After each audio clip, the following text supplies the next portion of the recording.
Hi, Year 8. This is our third lesson for equations. In this video, we're going to look at harder equations involving fractions and brackets. So this is what we've learnt so far. We've revised one-step equations and two-step equations. We've learnt about using substitution to see if our answer is correct. And in the last lesson, we learnt about solving equations with pronumerals on both sides. Now remember, we're trying to undo the layers until we get the pronumeral by itself. And if we do it in the wrong order, it's like trying to take your socks off before you take your shoes off. There are different methods for solving equations, and you have to pick the one that's right for you. But it's also important to have a couple of methods up your sleeve for when things get tricky. So on that note, let's have a look at this question. m on 3 take away 1 is equal to 7. Now when we first learnt two-step equations, we learnt to move the number most by itself. Do you remember? And that's going to be this minus 1. So it's going to come across here as a plus 1. Let's rewrite it. m on 3 is equal to 8. And then finally we want to move this divide by 3. It comes across as times 3. And so m is equal to 24. But there's another way to do this question. Suppose we wanted to move that 3 first. What we can do is multiply every term by the 3. Okay, so I'm going to multiply this one by 3, and then this one by 3, and then this one by 3. Right, let's have a look what that does. 3 divided by 3, that's 1, so they cancel. And then what I've got is negative 1 times 3, which is negative 3, and then 7 times 3. So when I rewrite it, I've lost the denominator. So if you want to eliminate fractions from your equation, this is a method to do it.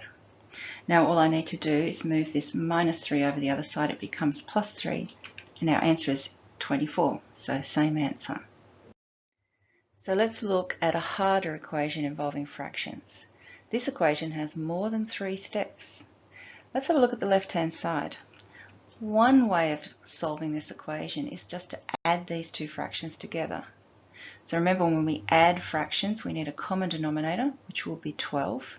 We're going to turn this one into 4x over 12 and this one into 3x over 12, like this. Now that I have a common denominator, I can add across the top. So I'm going to get 7x on 12 is equal to 1. And I'm back to a two-step equation.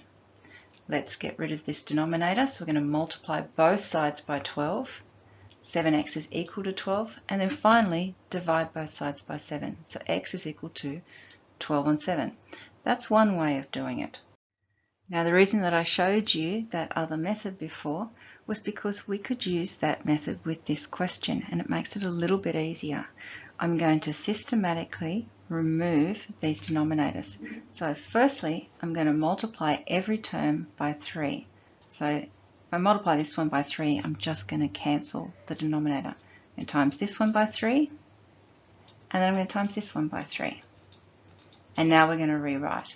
So I've got x plus 3x on 4 is equal to 3. Now I'm going to multiply everything by 4. So I'm going to times this one by 4, times this one by 4, and times this one by 4. Now let's just have a look what I've done there so it makes sense to you. I've just done 4 times x here and made it 4x. When I multiply this one by 4, 4 divided by 4 is 1, so the denominator's gone. And then I'm going to do 3 times 4. Okay, let's see if we can rewrite this. 4x plus 3x equals 12. Add these two together and then divide by 7. There's our answer.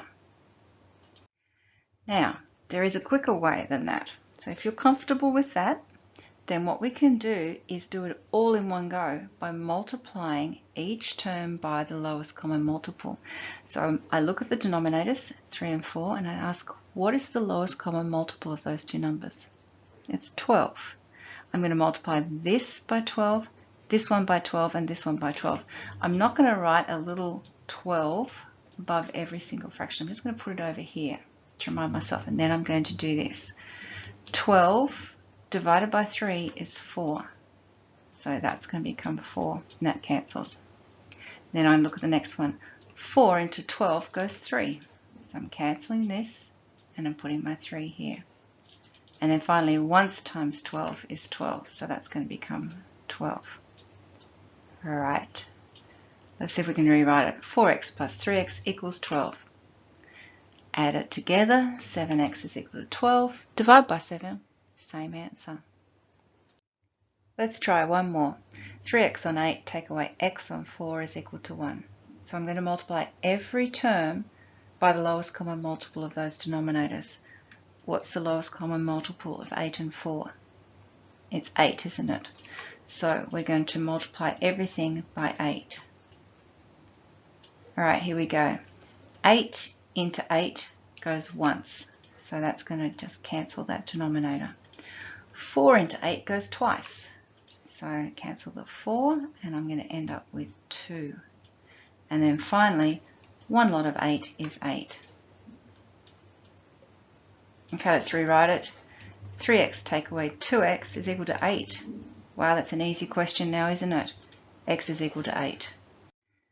Now let's look at equations with brackets. So let's return to a two-step equation. So 5 outside of x minus 1 is equal to 10. So one way to do this is to move the number most by itself, which is this 5. This is a times by 5, comes over as divide by 5. Let's rewrite it. X take away 1 is equal to 2. I can solve that by looking at it, or I can move this minus 1 over. Either way, x is equal to 3. Okay, that's one method.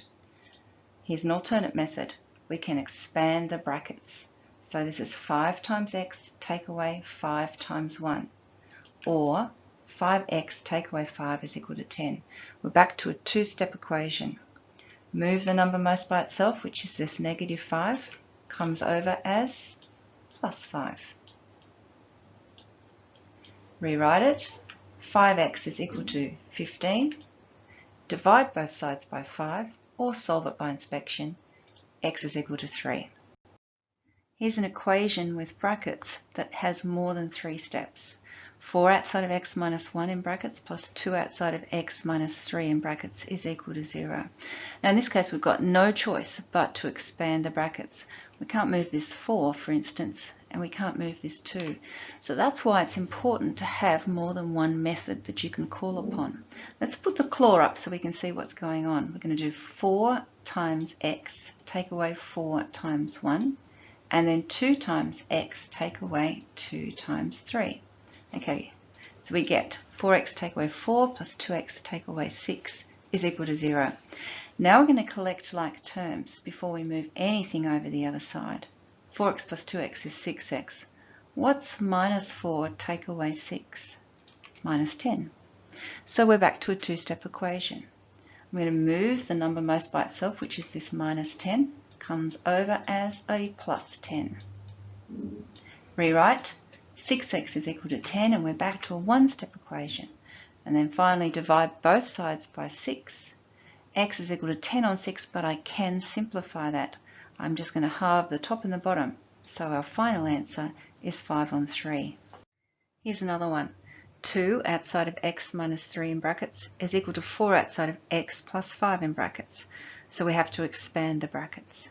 So I'm going to do 2 times x minus 2 times 3 is equal to 4 times x plus 4 times 5. Now I'm back to an equation with pronumerals on both sides. We want to move the least amount of the pronumerals, which is this one here. So it's going to go over as minus 2x. Okay, let's rewrite it.